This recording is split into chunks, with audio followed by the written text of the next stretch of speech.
Another day, another story. Since the late 1910s, Mohandas Karamchand Gandhi had been at the forefront of India's quest to shake off the yoke of British colonial domination, otherwise known as the Raj. The thin and abstemious former lawyer had led civil disobedience against colonial policies, encouraged Indians to boycott British goods, and had served 2 years in prison on charges of sedition. Gandhi's philosophy of Satyagraha, which sought to reveal truth and confront injustice through nonviolence, had made him the most polarizing figure on the subcontinent.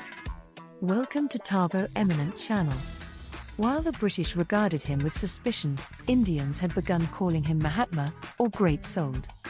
When the Indian National Congress redoubled its efforts for independence in January 1930, many assumed Gandhi would stage his most ambitious Satyagraha campaign to date. Yet rather than launching a frontal assault on more high-profile injustices, Gandhi proposed to frame his protest around salt.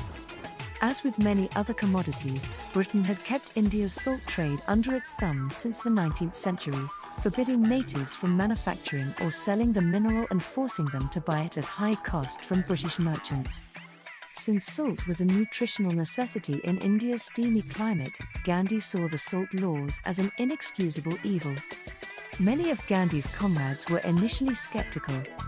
"We were bewildered and could not fit in a national struggle with common salt," remembered Jawaharlal Nehru, later India's first Prime Minister. Another colleague compared the proposed protest to striking a fly with a sledgehammer. Yet for Gandhi, the salt monopoly was a stark example of the ways the Raj unfairly imposed Britons will on even the most basic aspects of Indian life. Its effects cut across religious and class differences, harming both Hindus and Muslims, rich and poor. On March 2, he penned a letter to British Viceroy Lord Irwin and made a series of requests, among them the repeal of the salt tax. If ignored, he promised to launch a Satyagraha campaign. "My ambition," he wrote, "is no less than to convert the British people through non-violence and thus make them see the wrong they have done to India." Irwin offered no formal response, and at dawn on March 12, 1930, Gandhi put his plan into action. Clad in a homespun shawl and sandals and holding a wooden walking stick, he set off on foot from his ashram near Ahmedabad with several dozen companions and began an overland trek to the Arabian Sea town of Dandi. There, he planned to defy the salt tax by illegally harvesting the mineral from the beachside. The 60-year-old expected to be arrested or even beaten during the journey, but the British feared a public backlash and elected not to quash the march. With Gandhi setting a brisk pace at its head, the column crossed the countryside at a rate of roughly 12 miles per day.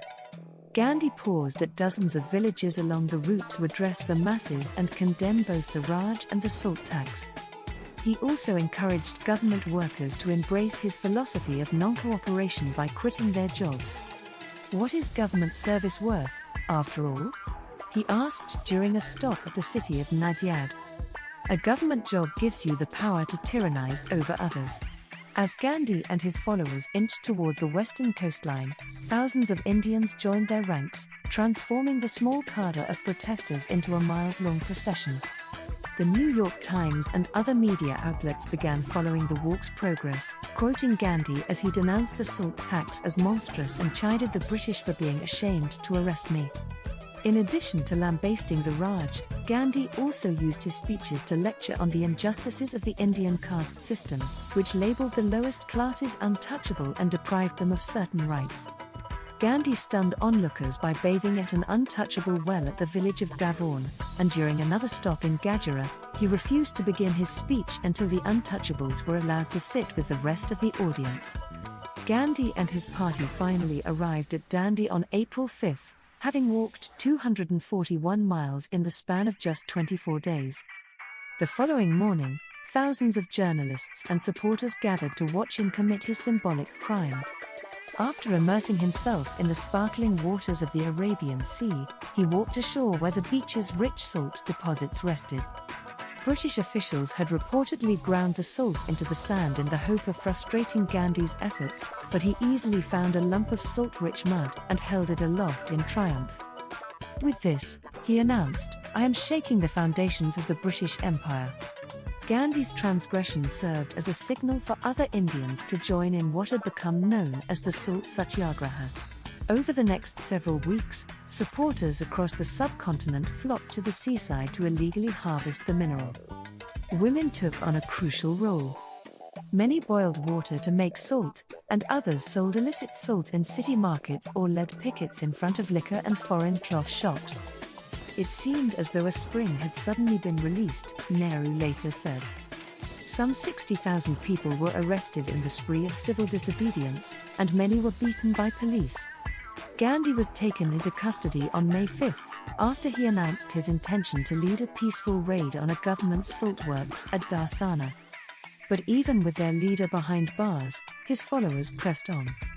On May 21, some 2,500 marchers ignored warnings from police and made an unarmed advance on the Darsana depot. American journalist Webb Miller was on the scene, and he later described what followed. Suddenly, he wrote, at a word of command, scores of native police rushed upon the advancing marchers and rained blows on their heads. Not one of the marchers even raised an arm to fend off the blows. They went down like 10 pins. Miller's harrowing account of the beating circulated widely in the international media, and was even read aloud in the US Congress. Winston Churchill, no great fan of Gandhi, would later admit that the protests and their aftermath had inflicted such humiliation and defiance as has not been known since the British first trod the soil of India. Gandhi remained in lockup until early 1931, but he emerged from prison more revered than ever before. Time magazine named him its 1930 Man of the Year, and newspapers around the globe jumped at any opportunity to quote him or report on his exploits. British Viceroy Lord Irwin finally agreed to negotiate with him, and in March 1931, the two hammered out the Gandhi-Irwin Pact, which ended the Satyagraha in exchange for several concessions including the release of thousands of political prisoners. While the agreement largely maintained the Raj's monopoly over salt, it gave Indians living on the coasts the right to produce the mineral from the sea. History rewind, Gandhi's funeral 1948. Difficult days still lay ahead. Gandhi and his supporters would launch more protests in the 1930s and 40s and endure even more stints behind bars, and Indian independence would have to wait until 1947, only months before Gandhi was shot dead by a militant Hindu.